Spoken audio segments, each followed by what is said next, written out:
नमस्कार, आप देख रहे हैं खलबली दर्पण। मैं देव जी आप सभी दर्शकों का स्वागत करता हूं। बच्चों के मौज मस्ती के दिन आ गए।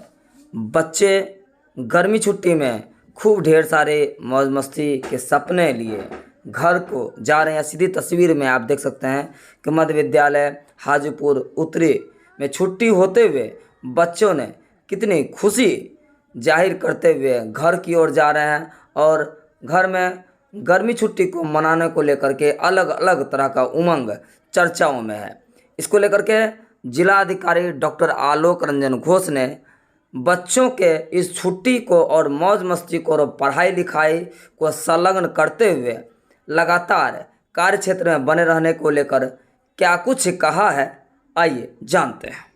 सर, गर्मी छुट्टी हो गई है और आज से यानी 23 तारीख से 14 तारीख तक गर्मी छुट्टी हो गई है। बच्चों में एक अलग सा उत्साह और गजब का ख्वाब देखने के लिए यह बात तय है। बच्चों ने यह कहा है कि हम घर जाएंगे तो ढेर सारी मस्तियां करेंगे और पढ़ाई भी करेंगे। तो बच्चों ने यह अपेक्षा किया है कि आप उन्हें कुछ खास संदेश दें। क्या कहना चाहेंगे इस गर्मी की छुट्टी को और रेगुलर पढ़ाई करने को लेकर के? देखिए, हालांकि विगत 2 वर्षों में एक बहुत लंबा गैप रहा है। सभी विद्यालयों में शिक्षण जो कार्य था वो एक तरीके से बंद ही था और एक लंबी अवधि के बाद विद्यालय खुले थे। लेकिन अभी क्योंकि गर्मी छुट्टियां घोषित की जा चुकी हैं और मतलब वैसे विद्यालयों को छोड़ के जहाँ पे बाढ़ के समय विद्यालय बंद रहते हैं, बाकी सभी विद्यालयों में ग्रीष्मावकाश जो घोषित किया गया, 23 से 14 तारीख तक ये छुट्टियाँ रहेंगी। निश्चित रूप से एक ब्रेक है और एक वेलकम ब्रेक है। लोगों को अब चाहिए कि जो बच्चे हैं, ये गर्मी को मद्देनज़र रखते हुए दी जाती है। हालांकि विगत कुछ दिनों से मौसम काफ़ी सुहावना है, गर्मी उतनी ज़्यादा भी नहीं है, बारिश भी हो रही है और इस बार अपेक्षा भी है कि इस बार मानसून जल्दी ही दस्तक हमारे राज्य में देगा। ऐसी परिस्थिति में और जो हाल का जो घटनाक्रम रहा है, इसमें आंधी तूफान भी अपने ज़िले में है, काफ़ी क्षति हुई है, गृह क्षति हुई है, कुछ लोगों की मृत्यु भी हो गई है दुर्भाग्यपूर्ण स्थिति में। तो अब हम लोग को करना ये चाहिए कि एक बैलेंस बच्चों को करना है कि पढ़ाई भी करनी है, साथ ही साथ एंजॉय भी करना है और एंजॉयमेंट भी विशेषकर कुछ प्रोडक्टिव एक्टिविटीज़ में अपने आप को एंगेज करना है, कुछ सकारात्मक चीज़ों में अपने आप को एंगेज करना है। अमूमन देखा जाता है कि बच्चे जो है, अब जो आज के दौर के बच्चे हैं, ये मोबाइल के प्रति एक एडिक्शन जैसा होता जा रहा है और कहीं ना कहीं जो सोशलाइजेशन है वो समाप्त होता जा रहा है। ऐसे में इस अवसर को इस्तेमाल करते उनको चाहिए कि कुछ मोबाइल साइड में रखें, परिवार को समय दें, दोस्तों के बीच समय दें, खेलें कूदें और जो उनको गृह कार्य दिया गया है, होमवर्क दिया गया है इस दौरान, उसको पूर्ण करें। सृजनात्मक गतिविधियों में बहुत सारी चीज़ें शुमार हो सकती हैं। उसमें चित्रकारी, पेंटिंग, रंगोली बनाना, मूर्ति कला, चाक्षुष कला, किसी भी चीज़ में जिसमें कि क्रिएटिविटी निखर कर आ सकती हो, उस पर बच्चे ध्यान दे सकते हैं। क्रिएटिव राइटिंग भी एक ऐसा क्षेत्र है जिसमें कि बच्चे थोड़ा समय दे सकते हैं। कविता लिखना, कोई ज़रूरी नहीं है कि बहुत बड़ी बड़ी कविताएं लिखें, छोटी 4 लाइन की कविताएं भी लिखी जा सकती हैं, छोटी कहानियाँ लिखी जा सकती हैं, किताब पढ़े जा सकते हैं। हम लोग पुस्तकालय का महत्व धीरे धीरे समाप्त हो रहा है कहीं ना कहीं मोबाइल के आने से।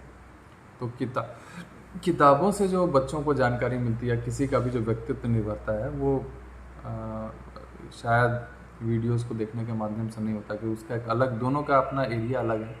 किताबों को पढ़ने से दिमाग खुलता है, बहुत सारी चीज़ों से आप और ज़्यादा अवगत होते हैं। उन चीज़ों को देखने के लिए अभी क्रिकेट भी चल रहा है, लोग, कुछ बच्चे खेल कूद में भी इंटरेस्टेड हैं, वो क्रिकेट को देखें, क्रिकेट को खेलें, सीखें और अन्य जो खेल कूद होता है जो कि कहीं ना कहीं गौन होता जा रहा है, खासकर आउटडोर एक्टिविटीज़, फुटबॉल, हॉकी। ज़िले में कई गतिविधियां जो मैं देखते रहता हूं कि कई तरह के क्लब्स यहां पर बने हुए हैं और हर क्लब अपनी अपनी गतिविधियां करते रहता है। बैडमिंटन क्लब है, क्रिकेट के लिए क्लब है, हॉकी के लिए क्लब है, इसके अलावा खो खो, जूडो, कराटे भी यहाँ पर सिखाते हैं। ये 10-20 दिन का जो समय है, इसको प्रोडक्टिवली इंजॉय करते हुए इनको बिताना। मेरी अपेक्षा है कि निश्चित रूप से बच्चे जब वापस कक्षाओं में लौटेंगे तो काफ़ी रिजुविनेटेड और ऊर्जा से भरे हुए रहेंगे और एक लंबे सत्र की हम लोग तैयारी करेंगे जिसमें पढ़ाई लिखाई होगी। बाढ़ का सीज़न यहाँ के लिए काफ़ी क्रूशियल रहता है, तो उसको भी ध्यान में रखते हुए आगे भी हो सकता है कि विद्यालय बंद हो, लेकिन पढ़ाई लिखाई तो चलती रहनी चाहिए, क्योंकि एक अगर कंटिन्यूटी नहीं रहती है तो वापस बाउंस बैक करने में, उन चीज़ों को ग्रहण करने में फिर समय लगता है। तो पढ़ाई से नाता नहीं तोड़ना है, लेकिन एंजॉय करना है और खेलकूद और सृजनात्मक गतिविधियों में अपने आप को एंगेज रखना है। सर, पेरेंट्स को बच्चों के साथ इस छुट्टी के मौसम में कैसे व्यवहार करना चाहिए, कैसे उसको एक आकार देने की ज़रूरत है, उसको लेकर क्या कुछ कहना चाहेंगे? देखिए, जो सारी परिस्थितियाँ डेवलप हो रही हैं मुख्यतः इसी कारण से हो रही हैं कि परिवार के जो सदस्य हैं, अभिभावक हैं, अपने बच्चों को उतना समय नहीं दे पा रहे, इसीलिए उनका ध्यान जो है मोबाइल इत्यादि पर भटकता जा रहा है। और एक समय आएगा जब हम लोग वापस चाहेंगे कि वो जो रिश्ते हैं उसमें वो मिठास आए, और उसको ला पाना बहुत मुश्किल होगा। तो ये सभी अभिभावकों से भी अनुरोध है कि अपने परिवार, अपने बच्चों को समय दें। बच्चे आपके घर में इस बार रहेंगे, स्कूल से बाहर रह रहे हैं, तो ज़्यादा समय देने के लिए मिलेगा, तो बच्चों को समय दें, उनको गाइड करें कि इनको किस तरीके से छुट्टियां यूटिलाइज़ करनी चाहिए। बच्चों को कहीं अगर घूमने फिराने के लिए ले जा सकते हैं। अभी कोविड का प्रकोप ईश्वर की कृपा से अभी नहीं है, तो अभी आसपास कहीं ले जा सकते हैं छोटे ट्रिप्स के लिए, एक्सकर्शंस के लिए। राजगीर, पटना, गया, बोधगया, चंपारण, बांका, बहुत सारी जगह हैं अब बिहार में जहाँ पर परिवार को ले जाया जाता है और लाइक लर्निंग वैल्यू रहती है। तो बच्चों को कहीं घुमाने फिराने की अगर इच्छा हो, उनको घूमने फिरने की इच्छा, निश्चित रूप से उनको ले जाना चाहिए और सकारात्मक चीज़ों में इनरोल करने के